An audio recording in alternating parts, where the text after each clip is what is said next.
Fala galera, eu sou o professor Renato da Costa e a gente vai começar a trabalhar um tema relacionado à parte de segurança da informação, que são os tipos de vírus, worms, derivados, os tipos de malware. Bom, vamos começar, vamos pegar um pouquinho de teoria aí, gente. Quando se pensa em vírus, worms e derivados, a gente tem que estudar uma cartilha que é escrita pelo Comitê Gestor de Internet Brasileiro, através do Centro de Estudos de Risco e Tratamento de Incidentes, que é o CERT. Então, www.cartilha.cert.br/livro.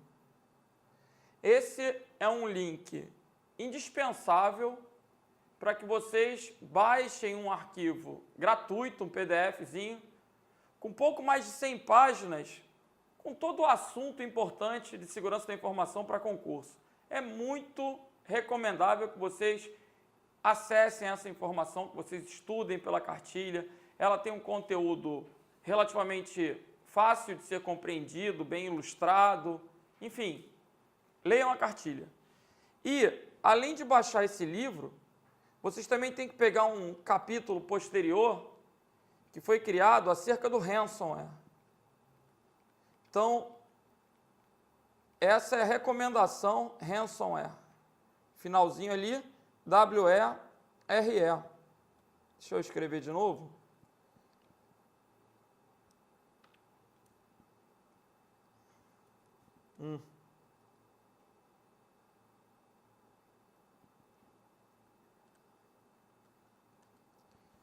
Tudo com letra minúscula, Esse, então, é o material teórico desse curso.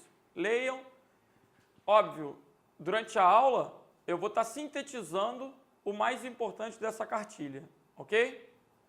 Bom, a cartilha, então, define o malware.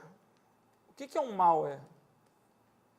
É um termo genérico para qualquer software malicioso.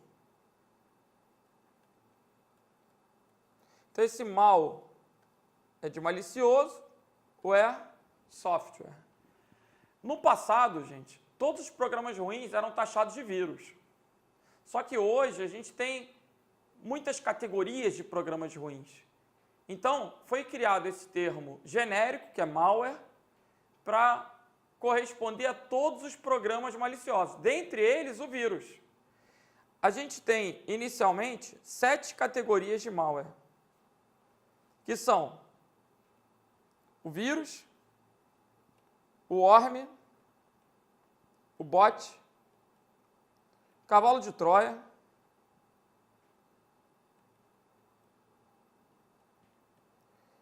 o spyware, o backdoor e o rootkit. Sendo que hoje está em voga o que a gente pode acrescentar como uma nova categoria, que é o ransomware.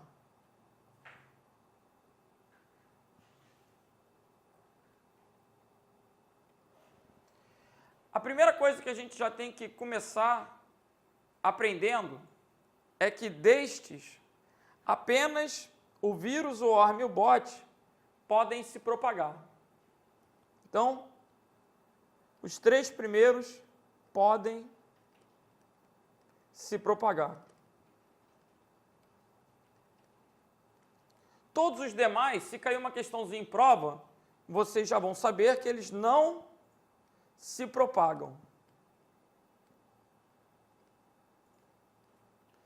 A propagação é uma característica exclusiva do vírus, do worm e do bot. Ok? Os 3 primeiros podem se propagar. Os demais não se propagam. Onde é que está isso? Na página 31 da cartilha. Se alguém tiver acesso, a página 31 tem uma tabela com o comparativo entre esses tipos de malware. E aí vocês vão poder conferir no campo como se propaga. Vocês vão ver que o vírus, o worm e o bot, eles se propagam de alguma forma. mas que os demais não se propagam. Então essa é a primeira divisão que a gente vai fazer aí em relação aos tipos de malware. Bom, vamos começar então a estudar nessa ordem os tipos de malware. Vamos lá, vamos falar sobre o vírus. Todo malware é um programa, todo malware é um software.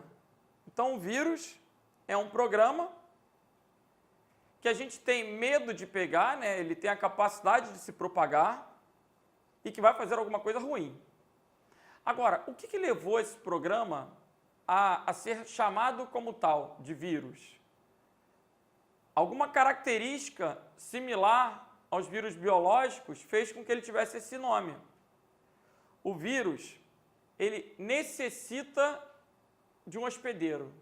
Essa é uma característica importante. Então, o vírus, ele necessita se hospedar. Se inserir. Se inserir. Vamos apagar de novo.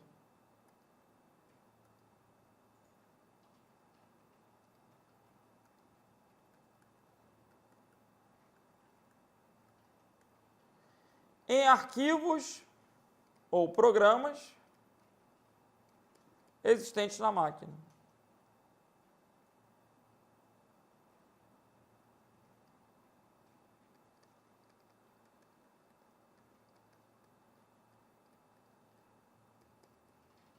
Então, a propagação do vírus vai ocorrer sempre que a gente tiver contato com o vírus, né? É necessário executar o arquivo infectado para contaminar a máquina. E essa contaminação vai fazer com que esse código seja inserido em um arquivo existente no seu computador. Outra característica importante, então, é que ele necessita ser executado, ser explicitamente executado para infectar a máquina. Essas são as características do vírus. Vamos fazer a questão número 1 para a gente já ver como é que isso pode cair em prova? Então, dá uma pausa nessa tela, copia e vamos na sequência. Notem que antes das questões eu já printei para vocês a tela com a tabela da página 31.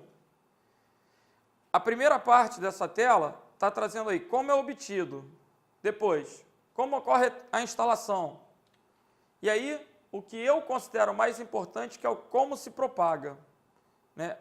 Então, como se propaga. Isso ratifica o que foi falado, como se propaga. O vírus, o worm e o bot podem se propagar, todos os outros não se propagam, ok? As ações maliciosas de cada um. Agora, questão número 1, vírus. Vírus é um programa que pode se reproduzir, beleza, ele está na categoria daqueles que podem se propagar, então ele pode se reproduzir. Anexando seu código a um outro programa, se inserindo, usando um hospedeiro, da mesma forma que os vírus biológicos se reproduzem. Certo ou errado? Perfeito. Então a questãozinha número 1 está certa. Vamos para a questão número 2. Um programa do tipo vírus é tipicamente capaz de se duplicar e se inserir em programas ou em arquivos. Até aí está tranquilo, né? É tipicamente capaz de se duplicar, ele se propaga, se inserindo em programas ou arquivos existentes na máquina ou no pendrive, em alguma mídia. Agora, olha o segundo período. Alguns vírus são escritos nas linguagens de comando de programas como editores de texto. E aí, gente? Será que isso está certo ou errado? Essa é a definição dos vírus de macro. Então, sublinha o segundo período, puxa uma seta aí e coloca vírus de macro. Agora, eu imagino que ainda haja alguém que não saiba o que é uma macro. Então, eu vou explicar direitinho. Vamos pegar mais um conceito? Coloquem aí. Tipos de vírus.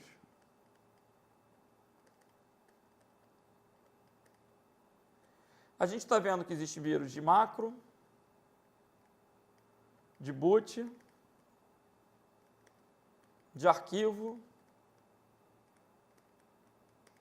vírus polimórfico, vírus mutante, vírus de script, de e-mail, retrovírus, vírus stealth, com E,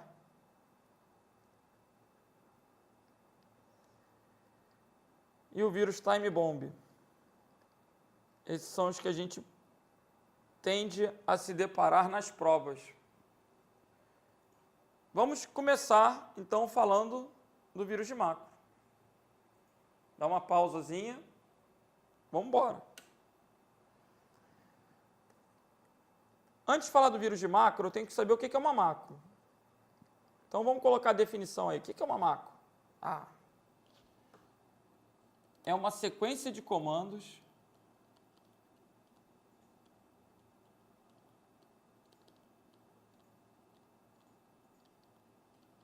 para automatização de tarefas. Para automatização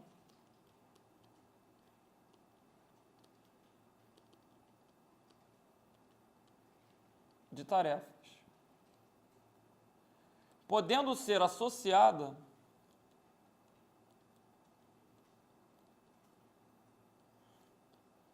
a um atalho de teclado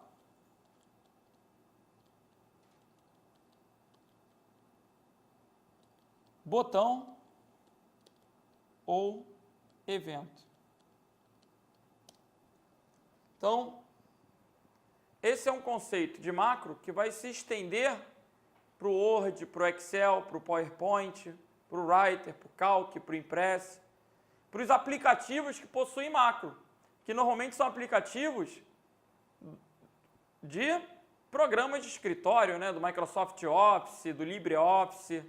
Eles disponibilizam essa funcionalidade de macro. Então, vamos ver na prática? E aí a gente já está matando um assunto dos aplicativos. Eu vou entrar no Word e vou criar uma situação aqui, um cenário, né? Imaginem que toda vez que eu vou trabalhar, eu tenho tarefas repetitivas. Eu só vou automatizar aquilo que para mim é repetitivo. Então, eu vou clicar lá em exibir. Isso, gente, em qualquer versão do Word, a gente tem essa funcionalidade de macro. Exibir macros, gravar macro. Vamos colocar um nome aqui para ela. Sejures. Eu posso atribuir a macro a um botão, aí eu vou ter que criar um botãozinho novo, ou eu posso atribuir a macro a um atalho de teclado. Aí eu vou inventar um atalho qualquer. Poderia atribuir a um evento, colocando o nome da macro associado ao evento. Se eu coloco a macro chamando ela de AutoOpen, dando o nome a ela de AutoOpen, ela vai ser executada ao abrir o arquivo. AutoExec, AutoOpen, são nomes que podem ser usados para relacionar a macro, associar a macro a um evento. Bom, então, tenho agora que escolher a tecla de atalho que eu quero. Vamos lá. Ctrl C. Não, Ctrl C já é copiar. Não quero Ctrl C, que senão vai sobrescrever ou copiar. Eu quero Ctrl M. Estou inventando uma macro aqui. Ctrl M. Atribuir. Fechei. Beleza. Observa agora o ponteiro do mouse. Ele está com uma fita. Achei que era uma carinha. Não é uma carinha, é uma fita cassete. É como se ele estivesse indicando que ele está gravando. Tudo que eu estiver fazendo vai estar sendo gravado. Então, eu vou começar o meu trabalho repetitivo. Vou começar. Nova Iguaçu, vírgula. Se eu, porventura, agora escrever a data que eu escrever vai aparecer sempre.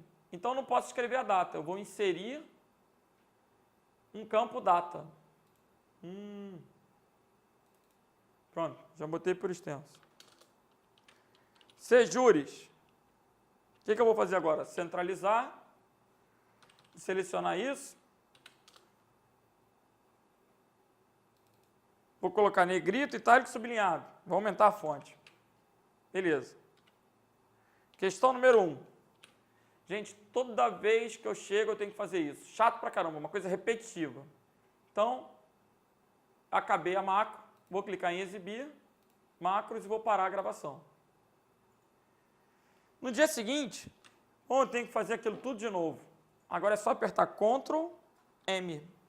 Toda vez que eu apertar Ctrl M, olha lá que legal.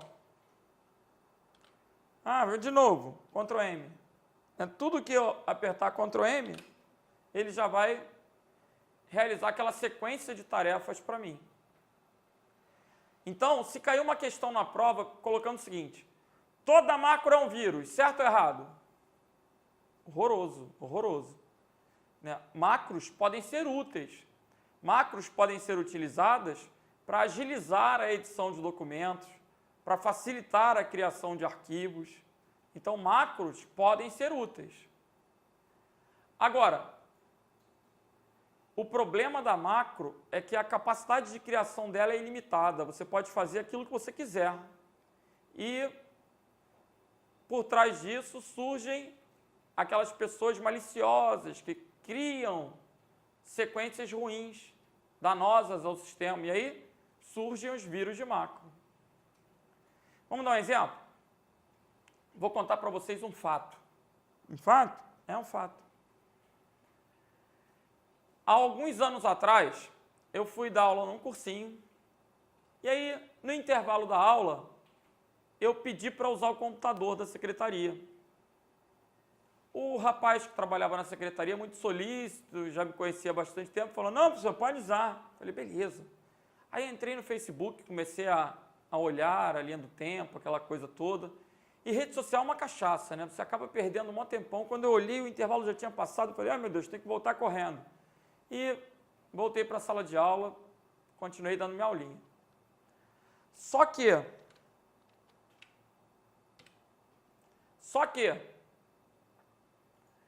o meu telefone começou a tocar direto. E aí eu pensei, cara, o que será que está acontecendo? Eu não gosto muito de atender não, mas família, né? Vai que é alguma coisa urgente. Aí atendi o telefone, era um colega. Renato, você está maluco? Eu falei, o que foi, cara? Estou dando aula. Ele, não, cara, tu está escrevendo um monte de coisa estranha no Facebook. Aí eu falei, eu? Você está colocando lá que gosta de homens assim, que é flamenguista, que não sei o quê. Eu falei, eu? Aí eu pensei, cara, que mancada. Eu deixei o meu Facebook aberto. E o carinha da secretaria, na intimidade, acabou se fazendo passar por mim, escrevendo um monte de besteira, me encarnando. Aí eu falei, cara, que mancada. Terminei minha aula. Fulano, posso usar aí o computador de novo? Ele com o maior sorrisão, né? Fica à vontade, professor. Eu falei, valeu, obrigado. Gente boa. Aí voltei lá no Word, gente. Vamos de novo. Exibir, macros, gravar macro. Flamengo. Deixa assim mesmo. Flamengo. Pronto. Teclado. Ctrl. Agora eu quero Ctrl C, porque eu quero sobrescrever o Ctrl C original. Atribuir. O que eu vou fazer agora? Olha que sequência. Selecionar tudo, está gravando. Ctrl T. Delete. Pum, apaguei tudo. Salvar. Selecionei, apaguei e salvei. Perdeu tudo. E sair. Agora, gente, eu tenho que voltar ao Word e parar a gravação da macro. Beleza, eu criei uma macro que corresponde a selecionar tudo, apagar tudo, salvar e sair. Mas as macros, elas são programas. E como eu sei programar, eu voltei na macro e editei a macro. no Microsoft Office, as macros são escritas em uma linguagem chamada Visual Basic. Aí eu editei o código dessa linguagem, acrescentando umas linhazinhas, só para dar um efeito maior de vírus.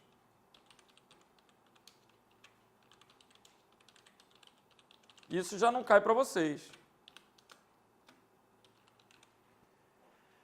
O que eu fiz aqui? Eu mandei uma mensagem dizendo tchau, flamenguista, e estou repetindo ela 10 vezes.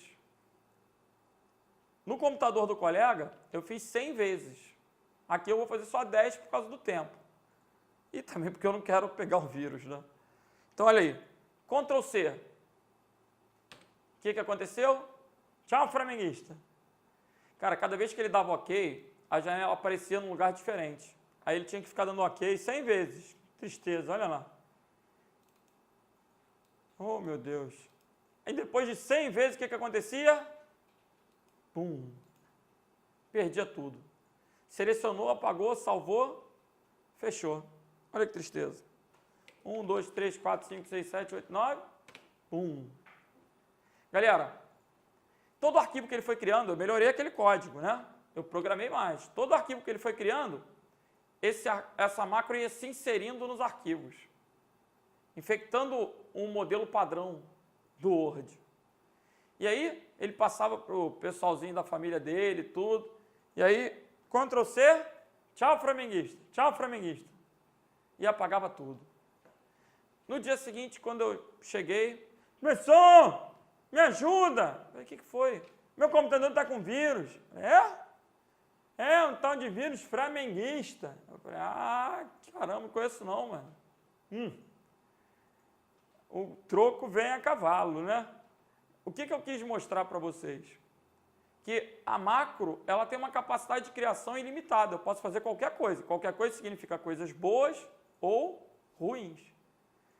Logo, se eu recebo um arquivo do Word de uma pessoa estranha, eu não vou querer abrir o arquivo porque ele pode conter uma macro. E se ele tiver a macro e eu executar, ela pode ser maliciosa e eu acabar me ferrando. Então a gente deve ter cuidado ao ter o contato, ao abrir arquivos recebidos por e-mail de pessoas estranhas, né? Ou arquivos que a gente não sabe ao certo a origem. Eles são os mais propensos a ter vírus. Arquivos do Word, Excel, PowerPoint são, sim, suscetíveis a vírus de macro. Arquivos do Writer, do Calc, do Impress, que são os correspondentes do LibreOffice, também podem ter vírus. Isso já caiu em diversos concursos, como concurso Pedro II, várias provas já cobraram, né, os vírus de macro e perguntaram, por exemplo, se PowerPoint poderia ter. Poderia? Sim. Word, Excel, PowerPoint, Writer, Calc, Impress, qualquer aplicativo que tenha o quê? A funcionalidade de macro. Bom, vamos então para a questão número 3. Podem fazer, dá uma pausa, cai dentro. Ao se executar um programa previamente infectado, como por exemplo, ao se abrir um arquivo anexado ao e-mail, se instalar programas de procedência duvidosa ou desconhecida, um vírus pode infectar o computador. Notem que esse primeiro período o examinador está falando de uma maneira genérica. Ao se executar programas de origem desconhecida, um vírus pode infectar o computador. Tá certo. Agora, continuando. Um vírus de macro é parte de um arquivo normalmente manipulado por algum aplicativo que utiliza macros. Perfeito. Quando eu crio a macro, ela se insere no arquivo do Word, ela se insere no arquivo do Excel. E que para ser executado necessita que o arquivo que o contém esteja aberto. Se eu receber o e-mail com anexo e descartar o e-mail, não tem problema. O risco está se eu executar, se eu abrir o programa, se eu abrir o arquivo. Que aí abrindo o arquivo, ele pode executar uma série de comandos automaticamente. Esse é o conceito de macro. E assim infectar outros arquivos no computador. Então a questão número 3 está certa. Agora, você aí de casa já tem que associar os vírus de macro aos arquivos do o Word, Excel, PowerPoint.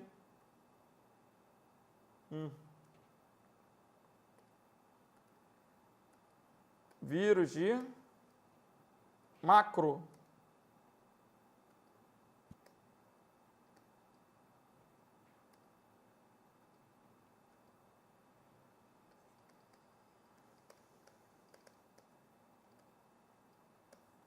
Extensões doc, XLS, PPT, são extensões do Office que podem conter vírus de macro. Word, Excel, PowerPoint, são formatos que podem ter vírus de macro.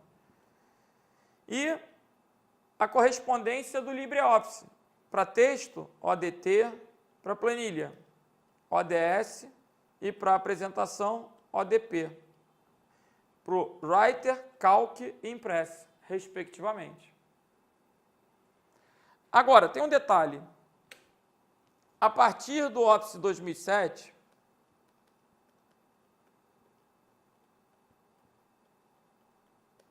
a extensão deixou de ter 3 caracteres no Word, no Excel, no PowerPoint, e passou a ter extensão padrão DocX. O que eu tenho que colocar para vocês agora? Quando o arquivo for DocX, ele não suporta macro. Isso é interessante. Se ele não suporta macro, ele não pode ter vírus de macro. O arquivo que suporta macro, ele vai terminar com M. Então, o doc antigo não tinha isso. Eu recebi um doc, eu não sabia se o arquivo tinha ou não macro. Mas agora, quando eu vejo um arquivo docx, eu já sei que ele não tem macro. Quando eu vejo docm, eu sei que ele está habilitado para macro. E o mesmo vai acontecer com o Excel, que vai ser XLSM, o PowerPoint, PPTM. O Mzinho no final indica que o arquivo está habilitado para macro. Só para mostrar aqui, gente. Na janela do salvar como, documento do Word, docx. Se eu salvar como docx, não tem macro. Se não tem macro, não pode ter vírus. Agora, se eu salvo, ó, documento habilitado para macro, aí a extensão muda para M, docm. Não quer dizer que tenha, mas que está habilitado, que pode ter macro. Ok? Então, o examinador pode se referir ao doc de maneira genérica, ou, né, a versão antiga, 2003, ou docm, para os arquivos com macro. Beleza? Vamos lá, pessoal. Façam, por gentileza, a questão número 4. E no próximo bloco, a gente vem corrigindo. Vamos nessa.